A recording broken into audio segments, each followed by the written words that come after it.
Bienvenue à la rencontre du titre Grande entreprise, quelles opportunités pour les jeunes? Il faut que je dise qu'aujourd'hui, on a vraiment l'opportunité d'écouter et de nous confronter avec quelques expériences parmi les entreprises les plus importantes de notre pays.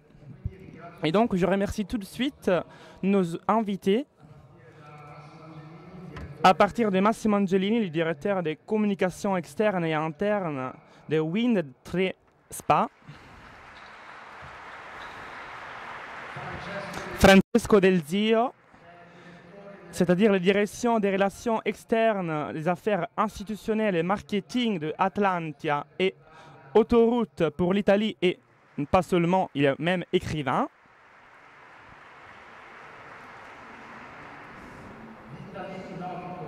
Vitaly Novikov, un administrateur délégué de Coca-Cola HBC Italie.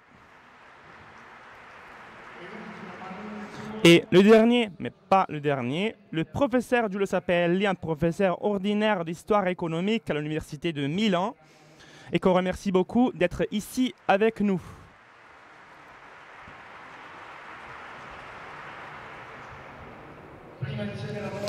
Avant de céder la parole à eux, permettez-moi de dire quelques mots d'introduction à partir du changement d'époque qu'on est en train de vivre et qui investit beaucoup les jeunes et leur approche avec le monde des entreprises et du travail.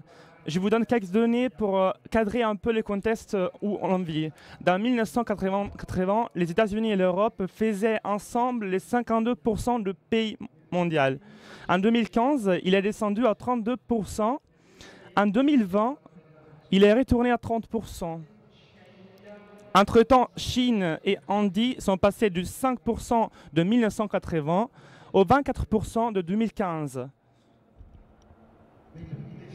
Dans les premières années, après la guerre, notre pays était riche de jeunes, plein d'énergie à dépenser pour construire un demain meilleur. Il y a quelques semaines, Alessandro Rosina, qui a été invité hier parmi nous, a écrit il ne manquait pas les possibilités, les contradictions, mais ça valait beaucoup plus le pari pour ce qu'on pouvait obtenir en sortant de la maison des jeunes, de la maison de nos parents, plutôt que la promesse de protection de la famille d'origine. C'était des générations jeunes lancées du pays à l'attaque du futur à construire et pas attachées par le risque d'un présent construire. La préoccupation, ce n'était pas pour le passé à perdre, mais à nouveau à construire pour le futur. En partant de cela, donc, on a vraiment la possibilité de nous demander à nos invités, à nos intervenants, que cherchent les entreprises aujourd'hui dans les jeunes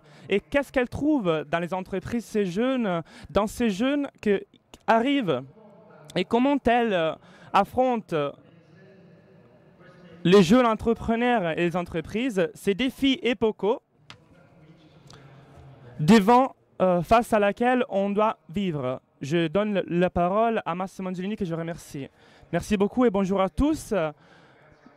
Merci pour cette invitation. On va dire que le titre de ce meeting, de cette rencontre, est tellement intéressante parce qu'on a l'occasion de raconter ce qu'aujourd'hui une grande entreprise comme la nôtre, mais en général les grandes entreprises, ce qu'ils sont en train de faire et comment elles sont en train d'affronter les thématiques de l'innovation, de manière particulière la relation avec les jeunes. Je ne veux pas vous ennuyer avec les noms, quelques-uns vous l'avez déjà cité, le professeur. Je veux juste rappeler deux choses de notre secteur. Le professeur s'appelle, il connaît très bien le monde de l'ETLCO. Je vous donne seulement deux chiffres. En 2010, seulement il y a 7 ans, moins de 50% de travail dans le secteur de la télécommunication, il s'appelle encore comme ça, même si aujourd'hui peut-être il serait plus opportun, plus clair de l'appeler communication. Moins de 50% aujourd'hui, plus de 60% à plus de 40 ans. Le pourcentage de moins de 30 ans, les jeunes de moins de 30 ans, était presque de 10%. Donc un travers sur 8 était un jeune. Aujourd'hui, il est seulement de 6%. C'est apparemment un paradoxe qu'un secteur d'innovation comme le nôtre ait vécu ce processus de progression et vieillement. Il a été un petit changement dans le secteur, très petit. Et il a eu une série après des critiques que toutes les entreprises, même la nôtre, qui est née très récemment à travers la fusion de Wind et Tre. La valorisation a été réalisée par l'Union européenne l'année dernière, qui aujourd'hui a obtenu la construction de 30 000 clients. À côté de ces processus de vieillissement, il y a aussi une autre situation qu'on connaît vraiment bien, qui faisait partie de l'introduction, que c'était vraiment ce processus des grandes transformations que toutes les grandes entreprises, et pas seulement, sont en train de vivre. Ce qui va sous le nom de révolution digitale, qui n'est pas une chose qui doit arriver, mais c'est quelque chose qui est vraiment lourdement présent aujourd'hui. C'est en train de changer les modèles de business, les problèmes de fonctionnement des entreprises, et il est en train aussi de changer les compétences qui servent aujourd'hui pour être présent et vif pour affronter ce défi. Pensez seulement que quelques métiers qu'aujourd'hui sont diffusés, pas seulement dans notre monde, mais aussi dans le monde de tout le monde, des entreprises, pas seulement italiennes, mais aussi internationales. On dirait qu'ils sont des noms très étranges, mais ce sont vraiment des expertises qui s'occupent du web, de la ligne et du développement des apps. On pense aux social ménagères, ceux qui, à travers le social, dialoguent pas seulement avec les clients, mais aussi avec la communauté qui te regarde. Je parle de quelques mystères qu'il y a quelques années n'existaient même pas, mais il y en a aussi d'autres qui sont en train d'échanger maintenant. Pensez au rôle du marketing il y a 10 ans et pensez aujourd'hui à combien de thèmes de digital marketing sont présents dans notre réalité. Des entreprises qui sont matures, mais aussi celles qui sont récentes dans la construction devant la frontière technologique. Il y a un monde qui, autour de nous, est en train d'échanger avec des rythmes extrêmement rapides. Qu'est-ce qu'elles doivent faire, les entreprises ? Il paraît un peu un slogan un peu vieux, mais il faut remettre au cœur les personnes. Et ce n'est pas une réalité, ça, c'est une vérité. C'est difficile de le faire parce que bien souvent, les thèmes d'efficience que les entreprises ont t'empêchent de faire des opérations sérieuses, des trainings, des formations, d'éducation, des personnes qui travaillent dans ta réalité. Mais c'est devenu vraiment un processus important parce que si tu ne fais pas ça, tu risques vraiment très sérieusement de subir des contre-coups de marché très significatifs. De manière parallèle, une autre chose qu'aujourd'hui est en train de devenir pas seulement fondamentale, mais aussi ça est en train de devenir très importante, c'est un présupposé qu'aujourd'hui l'innovation, on la fait plus à l'intérieur de nos entreprises. On la fait plus là-bas. L'écosystème, un mot qui peut paraître absurde, inimaginable, mais ça raconte qu'il nous introduit une diversité dans le monde des startups. Ils font partie d'une chaîne qui, s'ils réussissent à travailler ensemble, ils font une innovation, ce qui aujourd'hui s'appelle Open Innovation. C'est vraiment une voie clé pour imaginer les produits et les nouveaux services. Pensez seulement au monde des communications nobles, le monde des apps où les apps s'adressent et où aujourd'hui il y a aussi des personnes présentes dans cette salle et qu'ils ont des modèles de marketing, d'imaginer des produits et des services qui sont complètement nouveaux et qui surtout ont des temps qui respectent, qui par rapport au monde des entreprises sont absolument inédites. De manière parallèle, des compétences clés comme leadership, direction, problem solving, dans ce monde sont fondamentaux.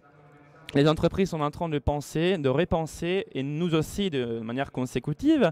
On est en train de penser aux manières de fonctionnement, les entreprises verticales comme silos, le marketing, les ventes, les informations technologiques, la finance vont à disparaître parce qu'il y a une exigence de travail transversale très forte aujourd'hui. En même temps, il y a aussi la conscience que l'innovation,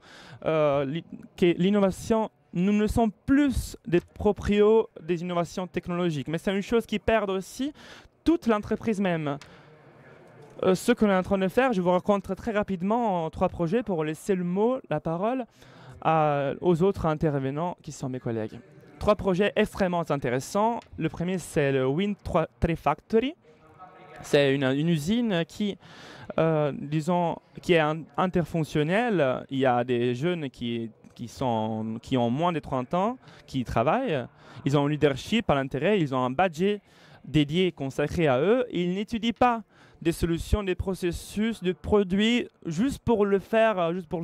Mais ils ont un budget pour lequel ces productions de produits, je parle de gestion du client, je parle de l'unité qu'ils peuvent avoir pour les produits de vente. Je pense aux services, au monde des services qui ont un budget consacré pour que ces finalités aient un marché complexe et uni. Je pense à Nato, une plateforme qui s'appelle Business Factor. C'est une plateforme, c'est un logiciel qui met ensemble des jeunes start-upers et le monde du travail.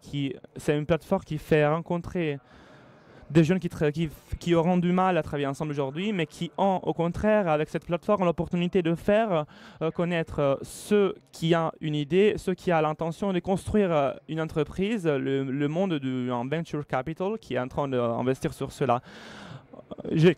Je vais arriver sur ce que je suis en train de lancer, ce qu'on est en train de lancer, c'est en ligne avec ce qu'on a dit déjà, que c'est une innovation school. On a l'idée, on a l'intention de partir que si on ne part pas par le système d'instruction, hélas, les défis des transformations du monde des entreprises, nous allons risquer de ne pas croiser tout cela. Il y a eu un débat de la part du gouvernement sur le bonus de la formation digitale à l'intérieur des entreprises, une intervention très saine, absolument utile. On est encore convaincus, persuadés que, outre ça, il est nécessaire de revenir à investir dans le système de contribution. On le fait dans les projets de Wind Trainer School. L'idée est vraiment très simple. Le parcours formatif est basé sur les compétences digitales, sur l'auto-entrepreneur qui est lancé au début, de prime abord, dans 30 écoles nationales, à Milan et à Palermo. L'idée est de construire un format et j'espère avec la collaboration du ministère de l'Instruction de le lancer en Italie. L'objectif final, c'est d'arriver à un contexte qui puisse faire prix à des écoles plus, disons, qui ont d'idées. Mais on est vraiment sûr que ceci peut vraiment faire de début pour faire comprendre qu'il y a aujourd'hui l'exigence, oui, de hausser l'âge de l'école, mais qu'il faut investir vraiment beaucoup sur le contenu de la didactique et sur la nouvelle formation. Apprendre à apprendre, ça doit être notre slogan. Le nôtre et ceux des jeunes d'aujourd'hui. Les 65%, donc les 2/3 des enfants d'aujourd'hui qui commencent l'école primaire, peut-être quand ils seront adultes, ils feront des travaux qui aujourd'hui sont absolument inexistants. Apprendre à apprendre, ça peut être vraiment un processus qui peut enrichir le système d'instruction italienne. Je vous remercie.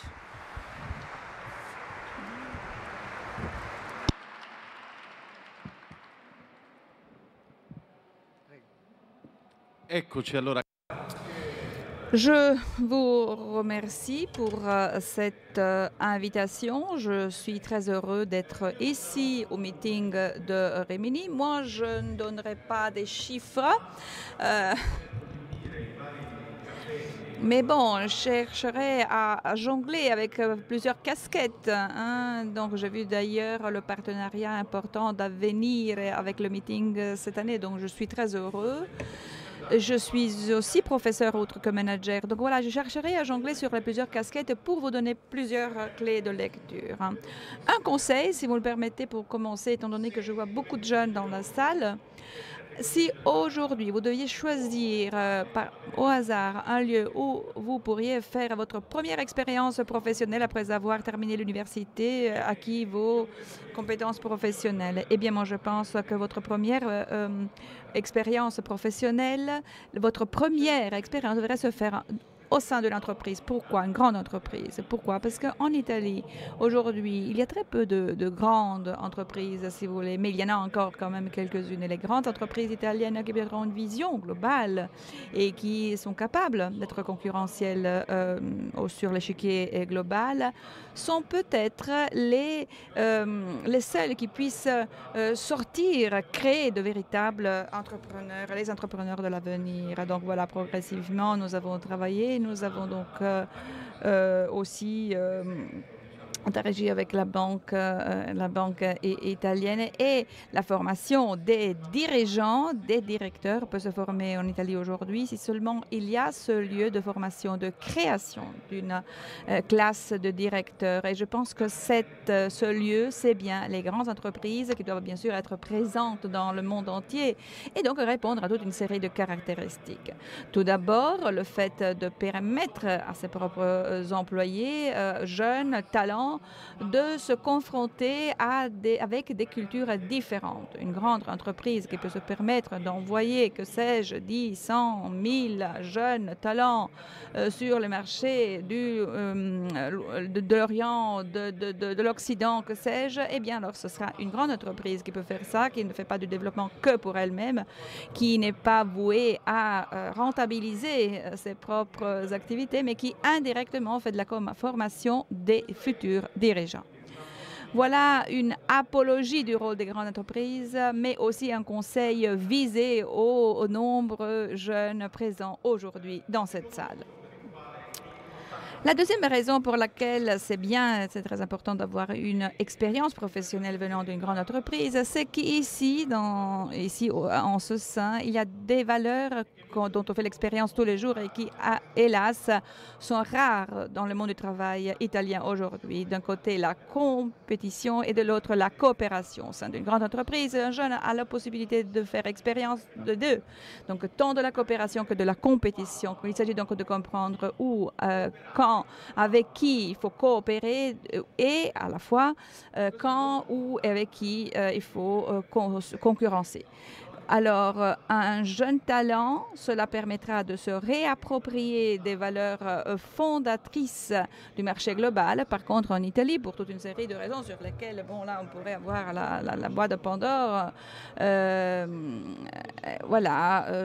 sont pas si répandues. Donc, voilà le premier message. Choisissez les grandes entreprises globales. Cherchez à, vous faire élire, vous faire recruter pour être sélectionné pour avoir un poste de cette ampleur. Ça vaut la peine et peut-être ce sera une expérience unique d'un point de vue culturel, économique et social pour votre croissance personnelle.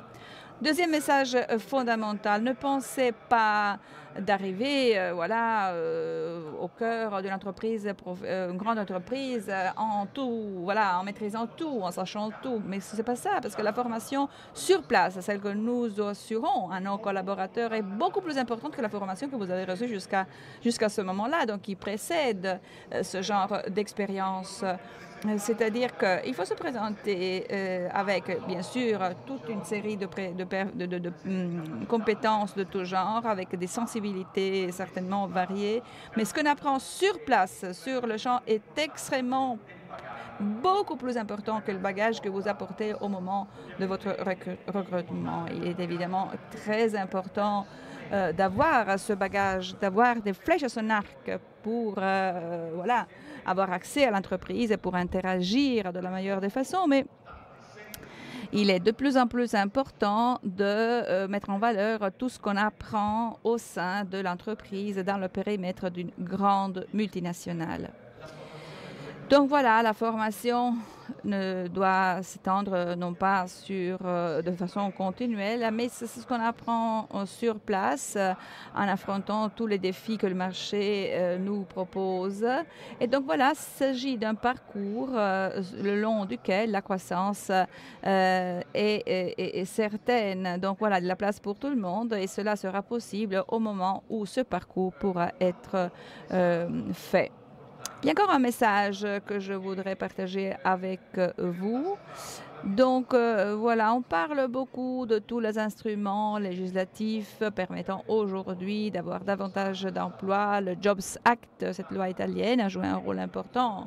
La détaxation des nouveaux recrutements, certainement, joue un rôle aussi. D'ailleurs, il faudrait quand même renforcer encore cette dimension et la prochaine loi économique italienne devrait le faire. Nous avons besoin, en effet, de nouveaux instruments législatifs et économiques pour aider les entreprises à investir dans l'emploi. C'est un thème de politique économique fondamentale. D'ailleurs, je l'écrivais la semaine passée, encore dans l'avenir. En effet, le coût du capital est extrêmement bas en Italie, comme d'ailleurs dans tout le monde développé. Donc, il est très important de pousser nos entreprises à investir sur le capital humain avec des instruments économiques et législatifs appropriés. Il s'agit donc de pousser dans cette direction pour permettre à ces entreprises de recruter,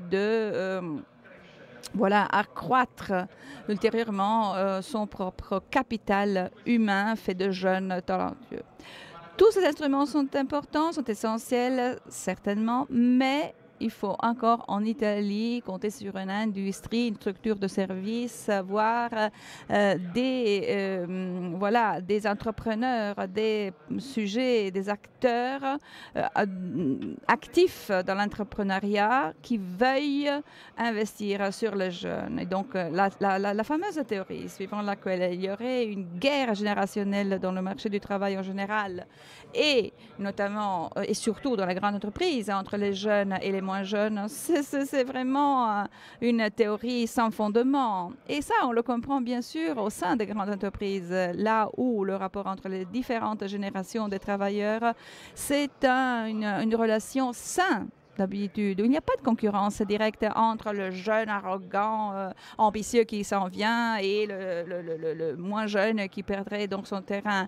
Au contraire, c'est une belle collaboration qui s'instaure avec des compétences et sensibilités, des compétences d'innovation différentes qui s'enchevêtrent et ces générations cohabitent ensemble, coopèrent, construisent un résultat ensemble. Cela est très important parce que d'ailleurs, de plus en plus, on raconte que le monde du travail, c'est vraiment le terrain de guerre entre plusieurs générations. C'est vraiment une bêtise totale et un des plusieurs avantages que je cherchais à partager avec vous, notamment de travailler, de faire une expérience professionnelle dans une multinationale, c'est bien ça, notamment comprendre que le rapport entre générations au sein d'une grande entreprise, c'est bien une relation où tout le monde a son droit de citoyenneté, où il est possible de voir une intégration vertueuse au sein de laquelle cette guerre n'a pas lieu d'être.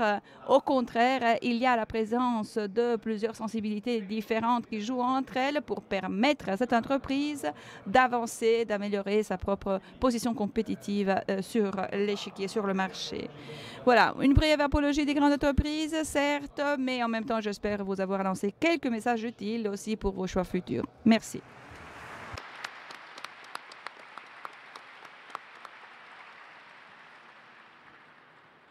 Vitaly Novikov, che ringrazio particolarmente.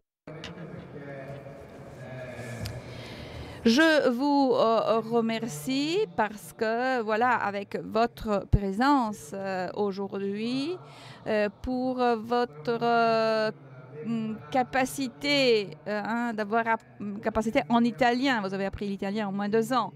Donc, voilà, je vous remercie de tout cœur pour votre présence aujourd'hui. Bonjour et merci pour m'avoir invité.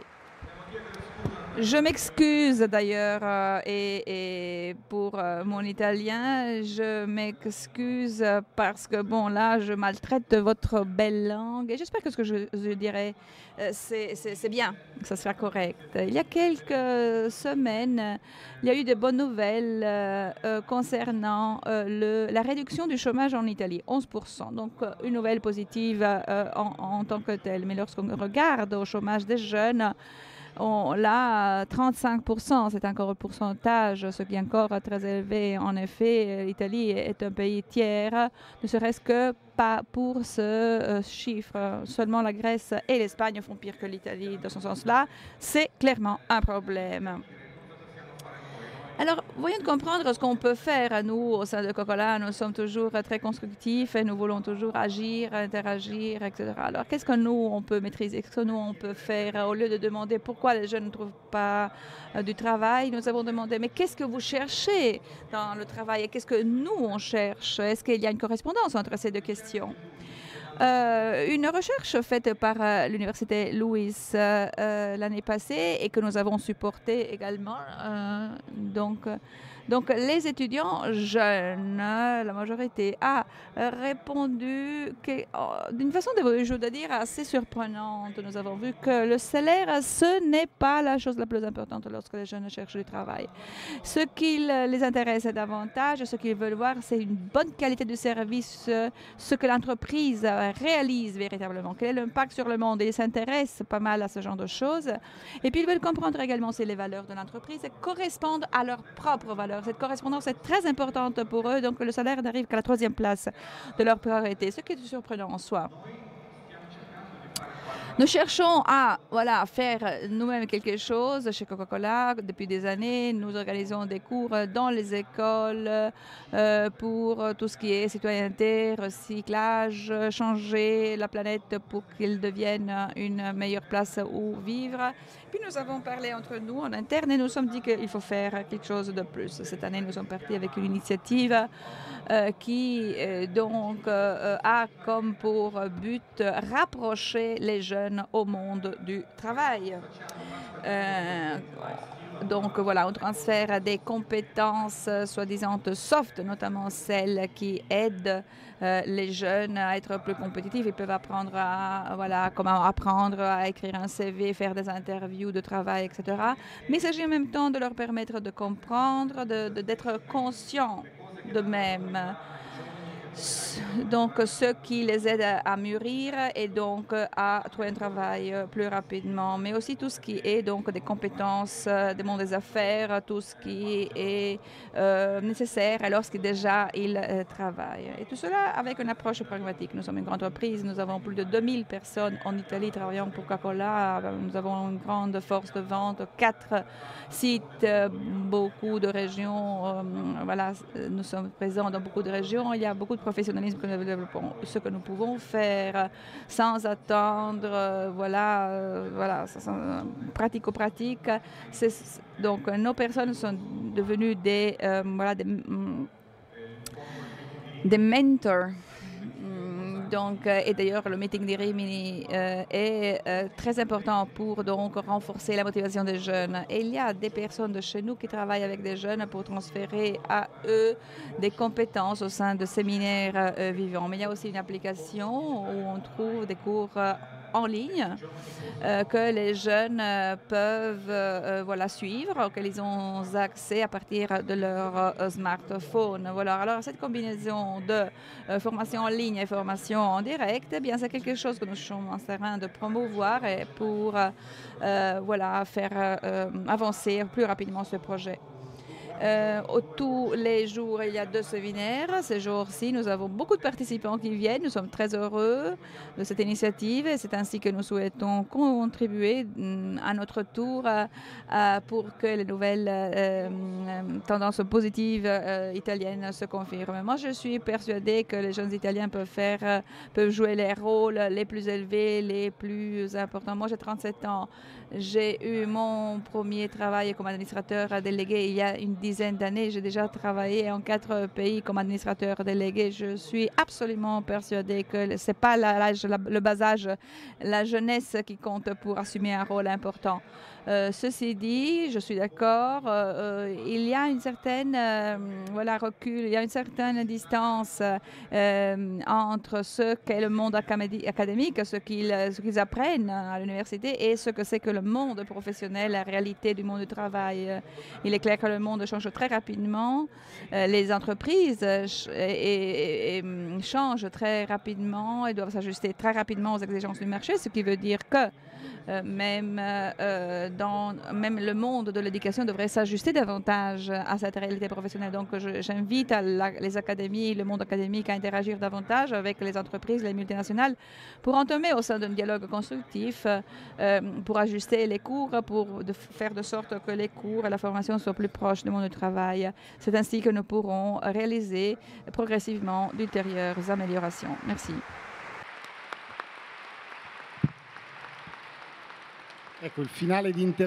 Voilà, le final d'intervention me permet d'introduire le professeur Sapelli, qui non pas seulement a vécu toute sa vie, une partie de sa vie professionnelle à l'Université de Milan, mais il s'est occupé aussi des formations d'entreprise. Et c'est peut-être sur ce thème de la distance entre l'académie et le monde du travail et les entreprises. C'est un témoin, un protagoniste privilégié à laquelle je donne la parole. Merci beaucoup, je vous remercie beaucoup de m'avoir invité ici. Et comme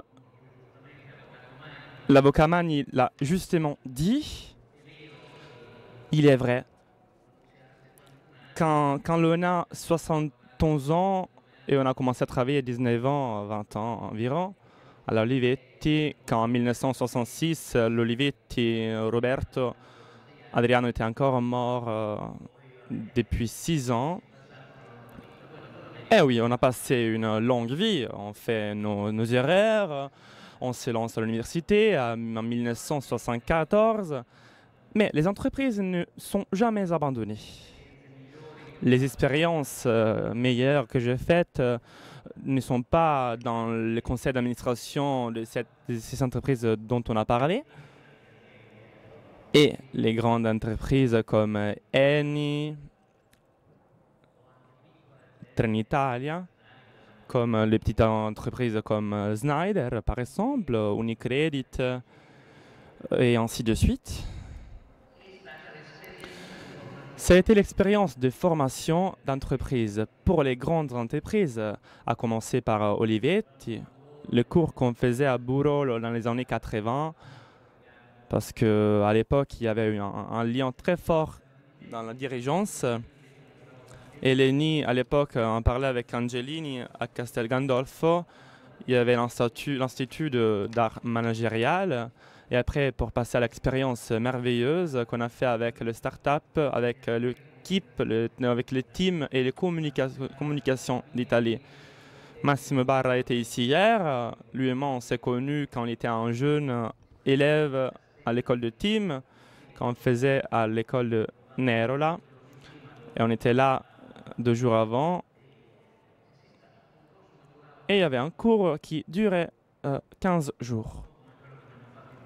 Un peu comme ce qu'on a fait dans les postes italiennes l'année dernière, quand il y avait le manager qui s'appelait Caio.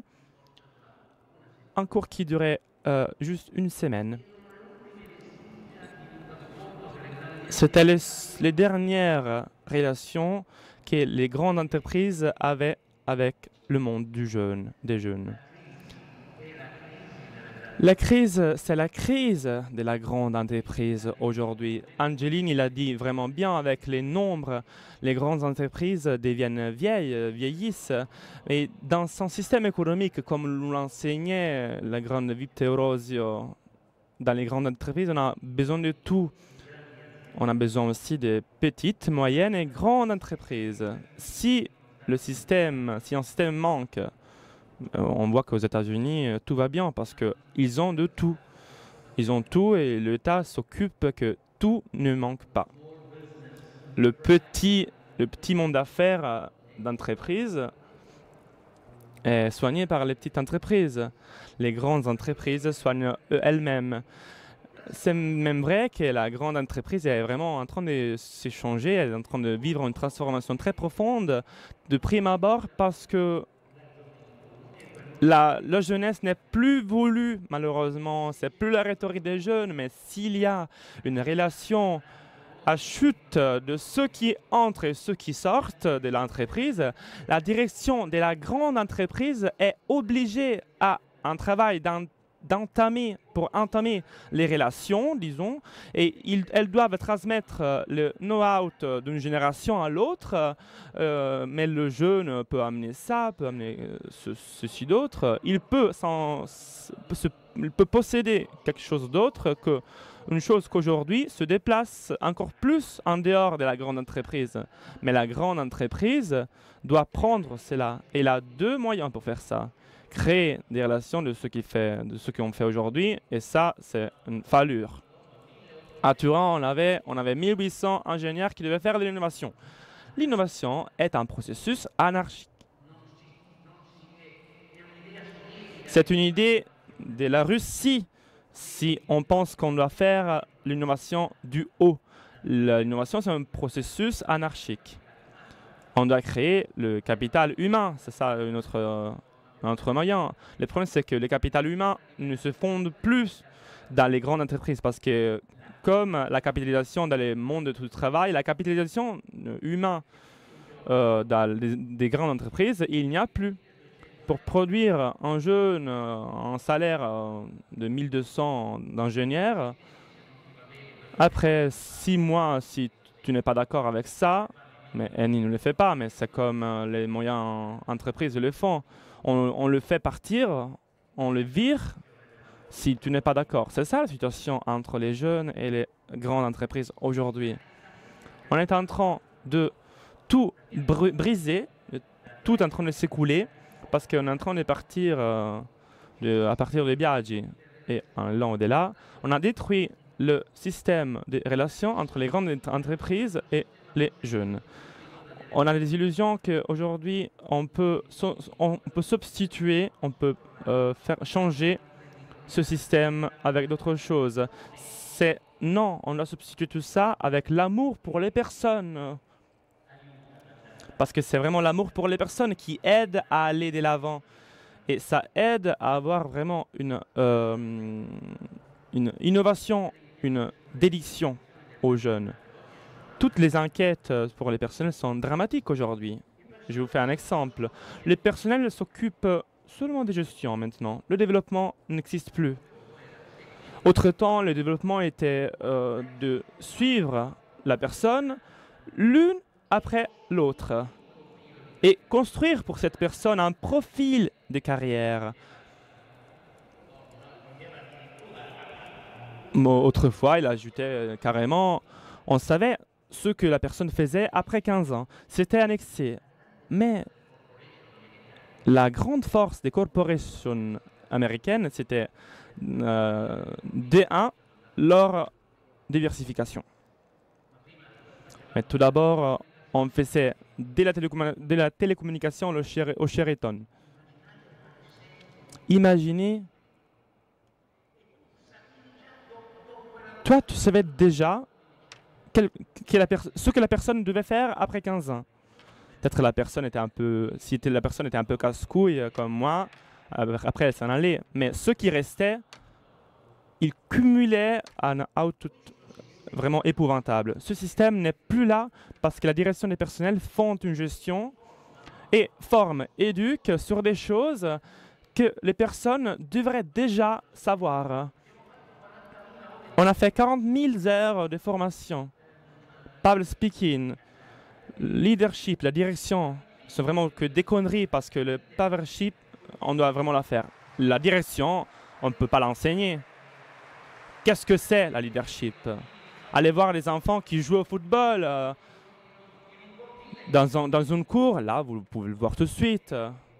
Après, naturellement, on peut le fidéliser, on peut le diversifier, mais au-delà de ça, on en prend des conneries. La crise des grandes entreprises, c'est les ménagères qui sont trop payés, alors que les autres ne sont pas payés. Les salaires sont vraiment à mourir de faim tous les jours. Et au milieu, il y a la non-communication entre les jeunes et les vieux. Il faut donc la grandeur. Il a bien dit que la grande entreprise a été l'école, a été l'émancipation. Tout d'abord, des classes sociales basses. Après, elle a donné un rôle aux intellectuels. Naturellement, après qu'on a privatisé, on a jeté l'enfant. Mais Sinisgalli, vous vous rappelez de Sinisgalli, ce poète? Communauté, Comunità, le journal de Olivetti, écrivait Pizzolo, beaucoup de noms que peut-être vous ne disiez plus rien, vous ne savez plus rien, ce qu'ils sont. Mais la culture était liée à l'entreprise. Moi, quand je fais la formation à l'ENI, à côté de moi, j'avais Paolo Silva Fallini, Federico Caffè. On faisait le s'asseoir 2 marches plus en haut parce que sinon les autres s'énervaient. Les gens appelaient ça à faire les formations. On ne leur enseignait pas toutes les conneries qu'on enseigne aujourd'hui. Ou bien à marcher avec les bras, toutes des conneries. Alors les jeunes doivent être conçus pour la charge, pour la motivation qu'ils ont. Ou bien, si on avertit, s'ils n'ont pas de valeur, ça veut dire qu'il y a quelque chose qui ne vaut pas dans l'entreprise, parce que l'entreprise a besoin de leurs valeurs révolutionnaires. Et autrefois, on pouvait dire non à les entreprises. Et l'erreur ne venait pas virer, mais il était encouragé à s'exprimer. Les grands ménagères qu'on a connus, l'ingénieur qui a inventé le prépayé, par exemple. Aujourd'hui, celui qui invente une connerie, on lui donne 4 000 €. Celui qui a inventé le prépayé, il l'a fait juste parce que c'était son rôle. D1, la grande entreprise peut vraiment prendre des jeunes s'ils changent ses prérogatives initiales, parce qu'on ne doit pas penser on doit penser aux jeunes qui peuvent rester dans les entreprises une vingtaine et 30 années. Il faut qu'on arrête avec ceux qui font juste des chantages. Ça existe aussi à l'université, la Louis qui enseigne à compéter et pas à collaborer, à faire de la coopération. Mais donc, voi lo potete affrontare. mais le drame de ce pays, parce que si on ne construit pas une relation entre les grandes entreprises et les jeunes générations, ce pays devient mort. Parce qu'on ne forme pas des classes dirigeantes, parce que les grandes entreprises n'ont plus maintenant des grands dirigeants à leur sommet. À l'exception des rares cas, parce qu'ils ont des dirigeants qui ne savent rien. Et c'est ça le drame qui est le plus urgent, parce que le seul problème des entreprises, de la grande entreprise, ce n'est pas la corruption. Laissons tomber avec le discours de la corruption. Il faut qu'on construise la légitimité de l'entreprise. Regardez, ce pays a vraiment un grand mal, c'est le fait de l'industrialisme. Les pays des droits et jamais des devoirs. La grande entreprise, c'est déjà l'enseigne qu'on peut citer les droits seulement si l'on a des devoirs. Et en cette entreprise, il faut y aller, il faut y être parce qu'elle forme, elle donne une formation générale. J'en parlais avant avec Angeline. Aujourd'hui, ça change tout avec le digital. Il y a le digital. Nous, qu'est-ce qu'on a fait avant? Le Tom Berlinguer, Rocca. Berlinguer était le ministère de l'instruction. Le marché continue. Donc, il faut diminuer les années de l'université. Au moins, ils étudient après, c'est pas après. On devait le faire avant ça. On devait avoir une formation généralisée. Après, toutes les autres choses, on les apprenait dans l'entreprise. C'est élémentaire, Watson. On a fait tout le contraire. On paye l'université, il faut qu'on le dise, parce que les grandes entreprises devraient s'occuper de comment sont financées les universités en Europe avec l'arrivée du prodisme. Elles sont financées par rapport au nombre de diplômés. Mais quelle classe dirigeante sort de là-bas quand elle devrait entrer en 100 personnes et elle sort toujours en 100? Autrefois, on entrait dans l'université en 100 personnes et on sortait en 10 personnes, en 20 personnes. Il faut qu'on fasse un discours, sinon on ne veut pas faire toujours les choses banales sur la publicité, en vendre des bêtises politiques. Le problème, c'est dramatique. Il faut réformer l'université, retourner au début, réformer la grande entreprise, parce que comme ça, c'est pas possible. Elle ne fidélise pas, elle ne donne pas de la confiance, de la loyauté. Vivre les changements ne veut pas dire échanger une entreprise l'une après l'autre, parce que sinon, le capital humain se perd.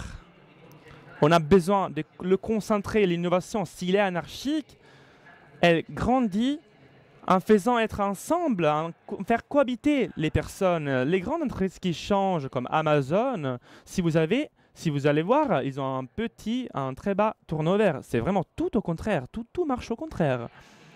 Même en Inde, où il y a la Silicon Valley indienne, j'y suis allé récemment, là-bas, il est en train de naître un nouveau monde où tout est différent de la Silicon Valley.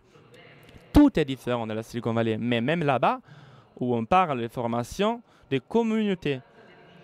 L'importance du digital, c'est-à-dire ce qu'on transmet les connaissances, après on fait les communautés, on crée les communautés en ligne avec des fonds permanents. Mais il faut être stratégique et pas en utilisant des stabilités managérielles. Amen.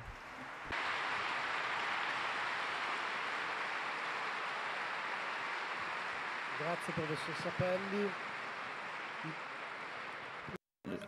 Je vous remercie, Monsieur Sapel. Et dans cette dernière partie du débat qui va s'ouvrir, j'invite 3 jeunes travailleurs qui poseront des questions à partir de leur propre expérience récente. Et voilà. Et après leurs questions, on va introduire les autres intervenants. Bonjour, Jovan Denamant, j'ai terminé mes études, je suis ingénieur, je travaille dans une société de consulting et je travaille pour une multinationale à Singapour. Je voudrais vous poser 3 questions. La première question est la suivante. Je voudrais y revenir, notamment la possibilité de croissance à l'intérieur d'une société multinationale. Je le répète parce que souvent j'ai l'impression que voilà, c'est là une réalité, comme M. Sapel le rappelait.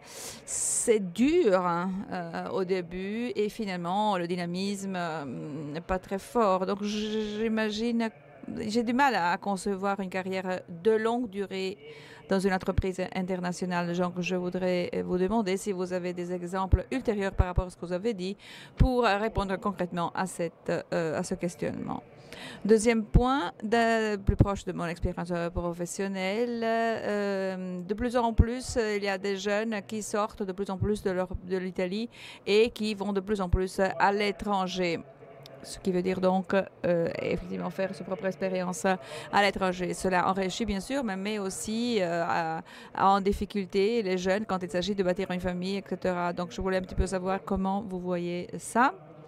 Pour conclure, parlant du rapport entre l'université et le monde du travail, je suis d'accord qu'il y a là un problème aussi au niveau du financement des universités. Je voudrais connaître votre vision sur le rapport vertueux entre les entreprises, petites ou grandes qu'elles soient, et le monde de l'université. Bonjour, je m'appelle Andrea Montanari, ingénieur civil, 27 ans. Je travaille dans une société de consulting risque, d'analyse des risques et investissements depuis 1 an. Avec des amis, nous avons bâti une start-up innovative dans le digital. À partir de notre idée jusqu'à un produit fini qui fonctionne avec le but de nous lancer dans le marché l'année prochaine.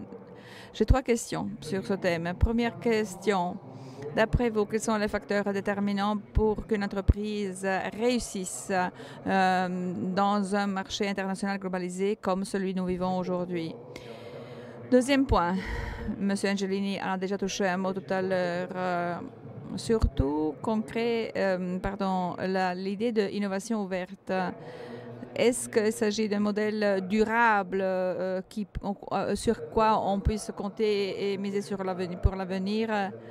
Troisième question, notamment pour les multinationales comme les vôtres, est-ce que vous soutenez des initiatives d'entrepreneuriat parmi les employés qui peuvent réaliser de l'innovation pour votre activité principale, mais également ouvrir de nouvelles opportunités pour l'entreprise? Et si oui, alors comment gérez-vous ça? Bonjour, je m'appelle Maria Carr, je suis ingénieure, j'ai 28 ans. Moi, je suis mariée et j'ai un enfant de 7 mois.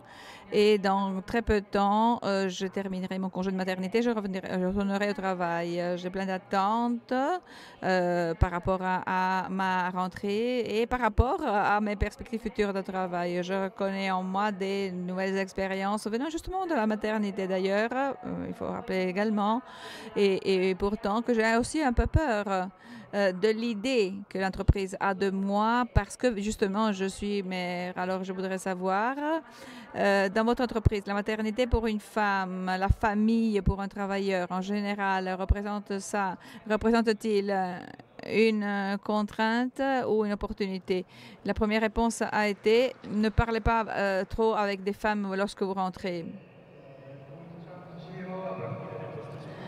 OK, à partir de ces questions, je dirais de répondre. Bon, on va partager les réponses, OK? Donc, moi, je chercherai à donner des réponses à l'idée de start-up et puis je voudrais également ébaucher une mini-réponse à Maria Chiara. Andrea, start-up. Tout d'abord, je pense que ici au meeting, il y a quelques jours, je pense qu'on l'a déjà dit, mais je pense voilà, que pour qui aujourd'hui il y a du courage de se mettre en jeu, hein, il faut faire les comptes avec ce qui suit. C'est-à-dire que l'échec n'est pas blasphème en soi, dans le sens qu'en échouant, les idées peuvent redevenir des opportunités de succès. Donc, ne pas confondre l'échec avec la fin de votre rêve d'entrepreneuriat. C'est un passage, si cela devait arriver.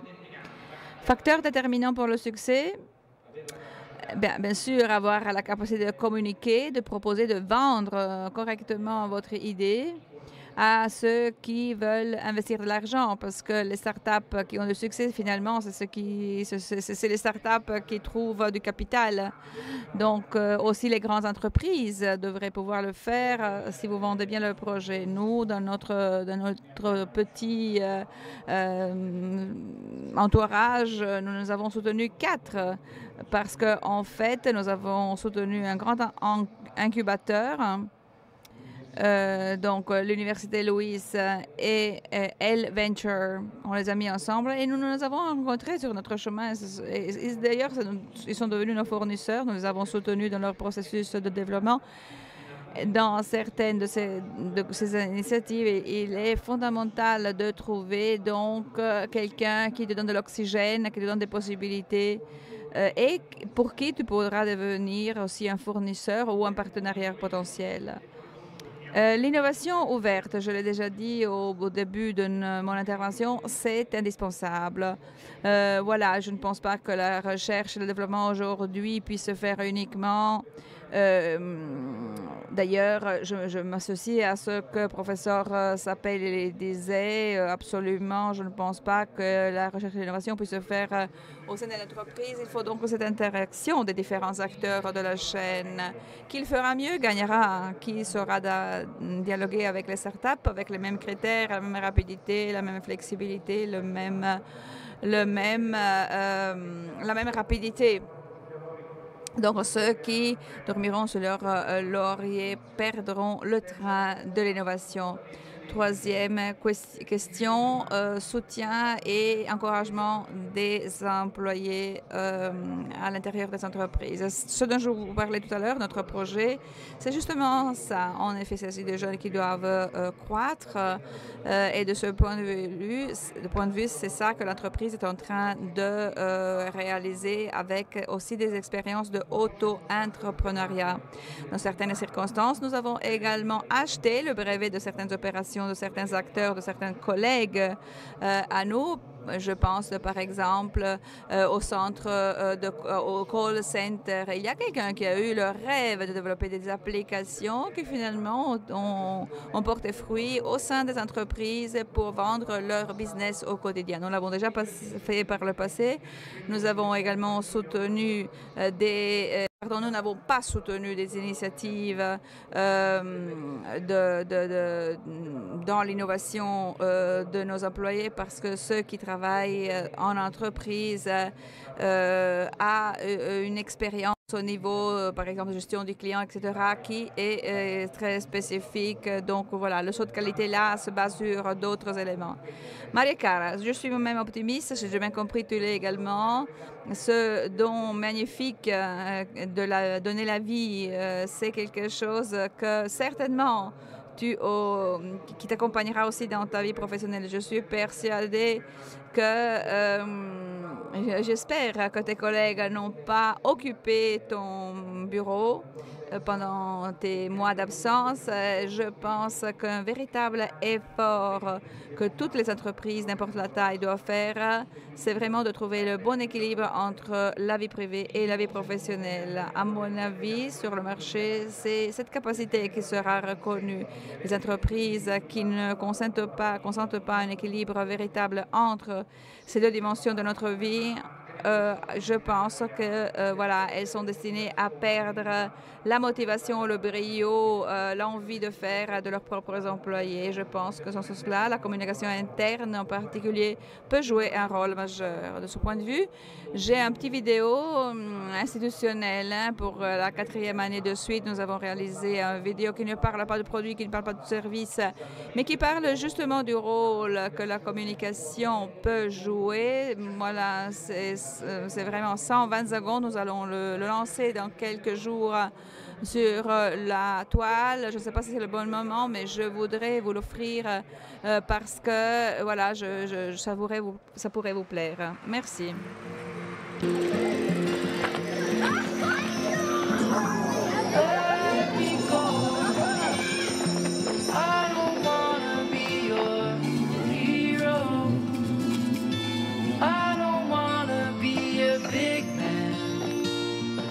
Fight with everyone else.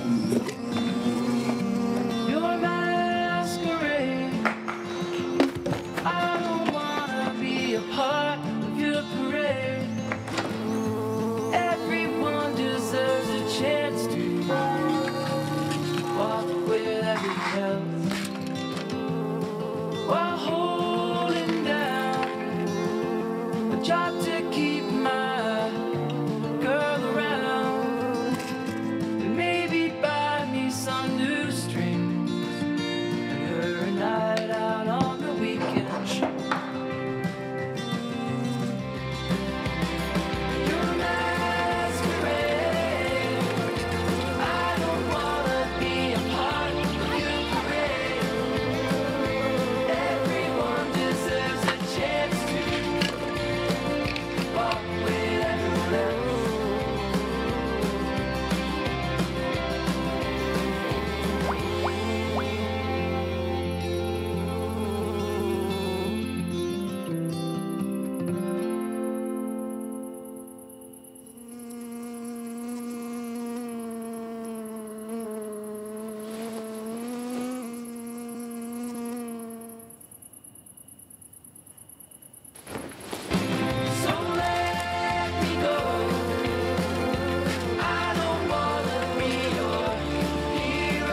se abbiamo la capacità di comunicare con un'ape possiamo.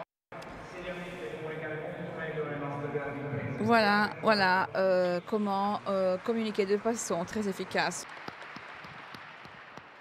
Francesco Del Zio. Sì, allora Les questions qui ont été posées sont très intéressantes parce qu'elles recèlent tous les défis auxquels nous sommes confrontés. D'abord, la recherche d'expérience dans le monde, la capacité de se créer pour soi-même une opportunité professionnelle à nous seuls en misant sur ses propres compétences. Deuxièmement, le drame de l'époque, notamment la conciliation entre la vie privée et la vie professionnelle. Je tente quelques réponses sur le premier point.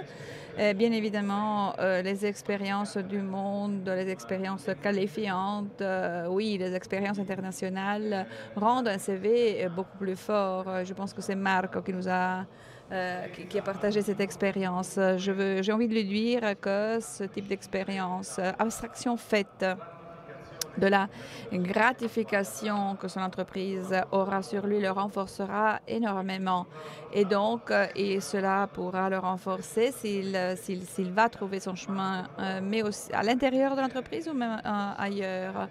Donc voilà, le fait d'être un mercenaire, si on passe d'une entreprise à l'autre, ne me semble pas une bonne idée. Je pense que si on a des compétences, on peut transiter d'une réalité à l'autre. Un mercenaire, oui, mais dans le sens bon du terme. Voilà donc que cette expérience dont on parlait va accélérer sa capacité de croissance professionnelle dans toutes circonstances, que la débouchée soit positive, que pas, que l'entreprise le garde ou pas. Je pense que voilà, ce CV sera très fort. Sur le deuxième point, les grandes et petites entreprises investissent de plus en plus sur l'innovation ouverte, mais enfin, elles le font de façon structurée dans les dernières années, en créant notamment des systèmes de radar essentiellement permettant de capter les startups dès leur petit, dans l'état embryonnaire.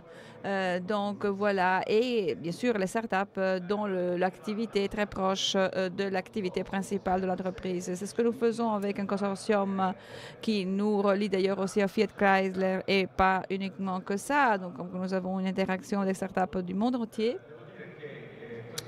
Et je dois dire que ce type d'interaction fonctionne très bien.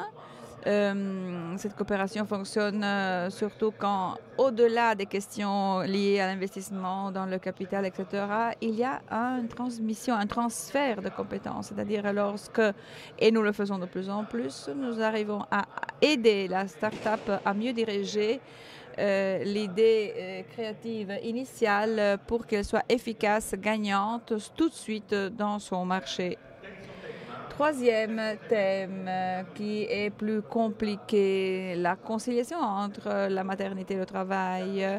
De ce point de vue-là, je suis un peu moins optimiste dans ce sens que je vois des histoires d'expériences de pénalisation, non pas qu'en termes économiques et de salaire. Et je pense que de ce point de vue-là, il faut un peu plus de certitude, des garanties qui ne peuvent pas, qui ne sont pas certainement, qui n'émanent certainement pas du système législatif, mais plutôt c'est une question de responsabilité sociale dont on parle beaucoup au niveau de promotion et publicité.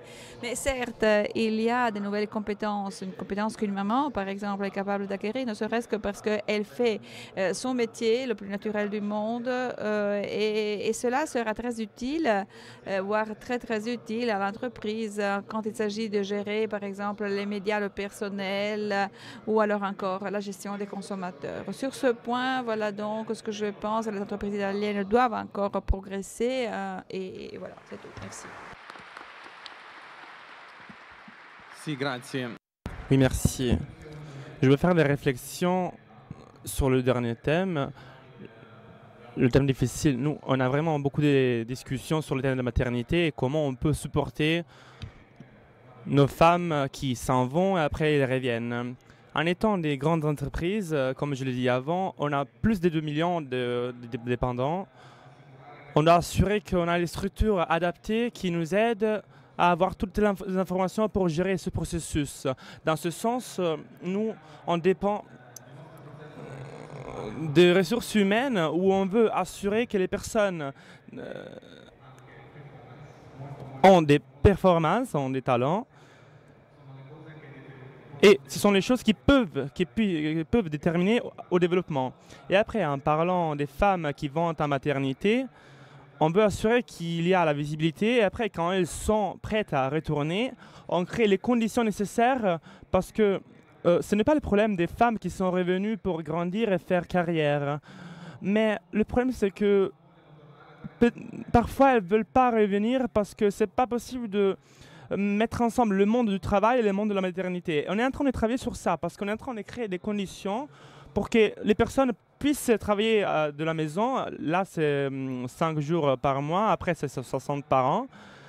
On a les flexible working hours où les personnes doivent enregistrer juste une fois par jour et après, ils peuvent gérer son jour de travail, leur jour de travail comme ils peuvent, comme ils veulent, pour organiser leur vie personnelle. Et c'est des choses concrètes, des choses qui ne suffisent pas. Et on est en train de travailler constamment pour l'amélioration en cette direction. Mais les petites choses concrètes sont les choses que je veux croire qui sont déjà, disons, commencé à débuter. En ce qui concerne les startups, la première chose que je peux dire, toutes les expériences internationales sont les choses qui valent pour les grandes entreprises. Parce que quand on pense qu'il y a encore des entreprises locales en Italie, il n'y a pas en réalité, et même pas dans d'autres pays. Le monde est vraiment très interconnecté et aujourd'hui on est en train de rechercher de plus en plus les personnes qu'on appelle les talents, les talents, qui ont des expériences interculturelles, c'est-à-dire internationales. En Italie, il faut que je dise aussi qu'on peut faire même la comparaison avec d'autres pays, avec le système. L'Italie n'est pas un pays très avancé dans ce sens-là. Ça veut dire une première chose, les gens italiens doivent sortir, doivent partir et regarder à l'extérieur, à l'étranger, mais les Italiens qui le font aujourd'hui, qui partent, ont un avantage très compétitif, très fort en ce pays-là. Je ne suis pas italien, mais j'ai déjà vu beaucoup de pays faire cette comparaison du point de vue personnel. Ensuite, en ce qui concerne les startups et la possibilité de combiner les deux activités dans une grande entreprise, je ne crois pas, pour être honnête à 100%, que ce soit une combinaison qu'on peut penser minimum, parce qu'il y a des rôles très concrets exécutifs au travail de nos dépendants et on veut les supporter pour leur développement, mais on ne peut pas combiner un travail d'autres genres avec un travail de la grande entreprise. Et du point de vue pragmatique, je ne crois pas que ce serait possible dans le futur. Sans doute après des ans où le monde des grandes entreprises n'existe plus, s'il y a ce phénomène, ce sera dans un monde différent. Mais aujourd'hui, je ne dirais pas que ce soit possible, ceci. Mais nous, on travaille du point de vue digital pour toutes les applications qu'on développe, même Use São Paulo, qu'on utilise pour supporter notre programme dont je parlais auparavant. Ces applications ont été développées par des jeunes entrepreneurs qui travaillent dans ce monde, comme des fournisseurs qui travaillent avec nous. Nous, on ne développe pas ces choses-là parce que dans ce cas, si on parle, ce n'est pas de nos compétences parce qu'on ne sait pas comment faire cela. Mais en ce sens-là, avec nos fournisseurs, on supporte absolument de manière complète ce développement du futur.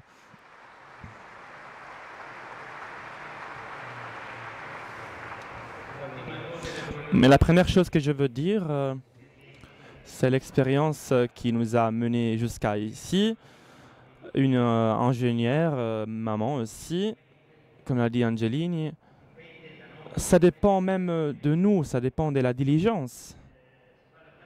On parle beaucoup des corporate responsabilités, mais la première responsabilité, c'est vraiment envers nos propres dépendants. Donc la maternité doit être accueillie avec un pas de l'avant, pas avec une régression. C'est pour ça qu'il y a le rapport législatif, les lois, mais le problème, c'est le climat de l'entreprise. Créer une corporate culture, une culture corporelle, et après il y a aussi un welfare, on a fait beaucoup de pas à l'arrière pour le welfare d'entreprise. C'était normal avant que le welfare, c'était gratuit, mais je pense que pour amener à la crèche les enfants, ça coûte 400 € environ. Donc je me demande que ce ne soit pas un welfare un peu poilu, un peu bizarre. Je me souviens qu'autrefois, on faisait aussi expérience des teams et l'expérience de télécom. On ne s'occupait pas beaucoup de ce plan-là.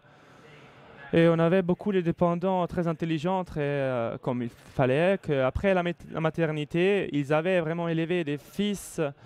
Ils avaient abandonné le travail avec des garçons et après, quand les garçons leur fils avait 15 ans, ils voulaient revenir à l'entreprise. Et après, on avait un système vraiment de signaux où on suivait ces personnes et on a fait un plan pour favoriser les rentrées pour ces personnes-là dans les entreprises qui avaient vraiment un lien avec les relations avec la clientèle, avec les clients. On parlait d'autres temps, on parle d'autres temps. On le fait encore, mais quand on l'avait proposé, moi et Roberto Meillone et Marco Benedetti, tout le monde nous a pris pour des fous parce que vous êtes fous si on va perdre du temps sur ça. Mais alors, ce monde est vraiment très important. Passons maintenant à la logique des survécus dans les grandes entreprises. Il faut survivre, tout d'abord, parce qu'on ne peut pas penser qu'à la carrière. Il faut parler à soi-même, parce que dans une multinationale, autrefois, les choses étaient vraiment très simples. Les femmes suivaient leurs hommes en Libye, en Brésil et ailleurs. Maintenant, les choses sont vraiment différentes et c'est juste comme ça. Mais pour cela, ça ne veut pas dire qu'on ne doit plus se marier si on veut travailler dans une multinationale. Mais sûrement, un rapport de couple aujourd'hui est profondément changé parce qu'un dirigeant de multinationale doit prendre en considération, et si l'entreprise doit faire une politique vraiment active, parce que je crois que, comme toujours, les grandes entreprises multinationales de l'Amérique du Nord, même maintenant, sont changées parce que la finance a patronisé ces entreprises, mais même avant que la théorie des agences arrivait,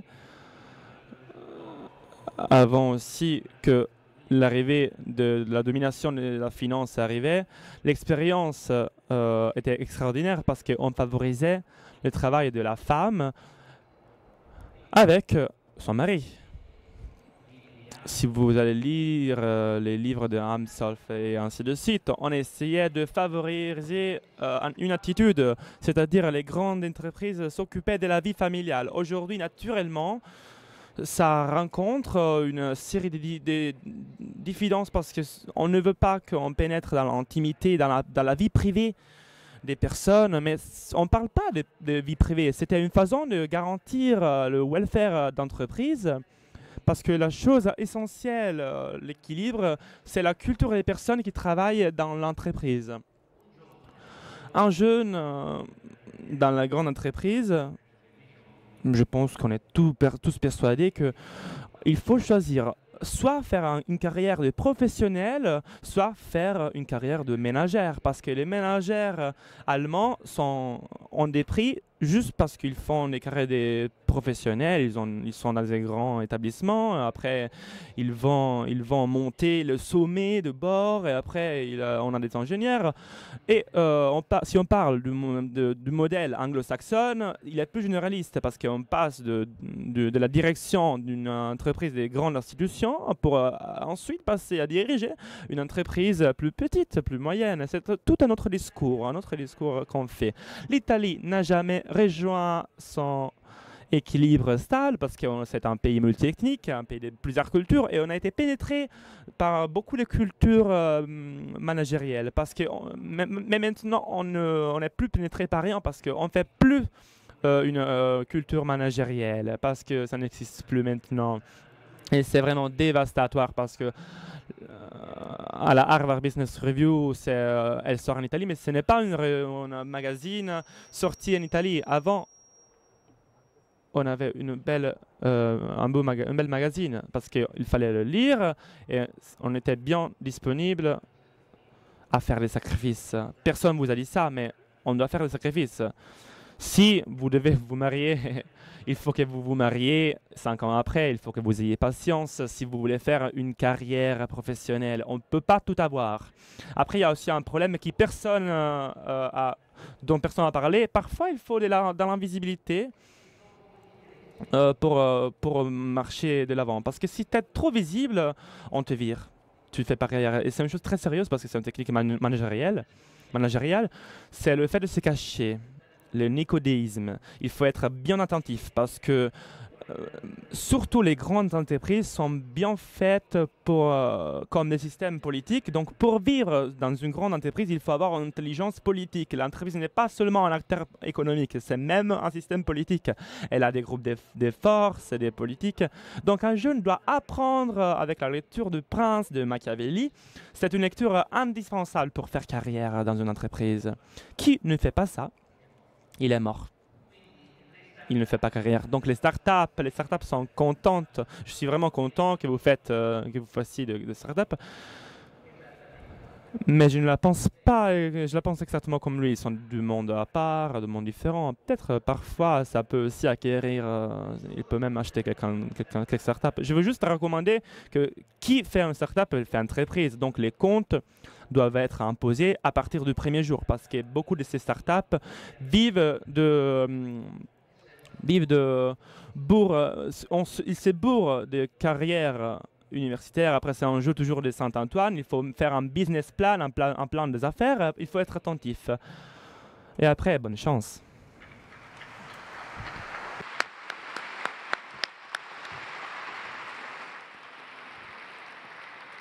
Grazie. Abbiamo parlato. Merci. On a parlé de mettre au centre, mettre au cœur la personne et le capital humain entre les relations et les défis qui sont la révolution technologique, que la révolution technologique amène dans le monde du travail. On a parlé des crises des grandes entreprises. Et donc, j'aimerais bien conclure notre dialogue d'aujourd'hui avec une phrase d'un président des États-Unis, Abraham Lincoln, qui en 1962, il écrivait ainsi faisant: les dogmes du passé tranquille sont inadéquats au présent qui est en tempête aujourd'hui. La situation est vraiment pleine de difficultés. Notre cas est en étant nouveau. Il faut qu'on pense de manière nouvelle et agir de manière nouvelle, renouvelée, parce que on doit sortir des illusions et c'est ainsi faisant qu'on peut sauver notre pays. Il paraît que la tentative qu'on a faite aujourd'hui, et je remercie ainsi pour la disponibilité de nos invités, de nos intervenants, en se mettant en jeu, en rentrant dans l'enjeu des questions, c'est une tentative qui va, dans cette direction, penser à une nouvelle façon qui va dans ce contexte qui change de manière continue, de manière constante. Ainsi faisant, je vous invite aussi à regarder l'exposition qui est réalisée dans le pavillon B1.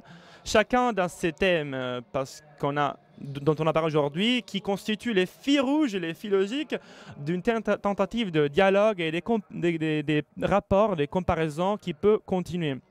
Même pour continuer. Donc pour continuer, par ailleurs, que ces espaces de dialogue, de confrontation, de comparaison puissent continuer à exister, et ainsi faisant, je conclus, je vous rappelle, je vous invite à contribuer à la construction du meeting de manière principale, en étant protagoniste à travers les espaces Dona Ora, où il est possible d'aider à permettre qu'un espace comme les meetings, un lieu comme les meetings, puisse exister et générer des rapports, des comparaisons, des dialogues comme ceux qu'on a mis en place aujourd'hui entre les jeunes et grandes personnalités dans les entreprises. Merci pour l'attention et bonne poursuite à tous.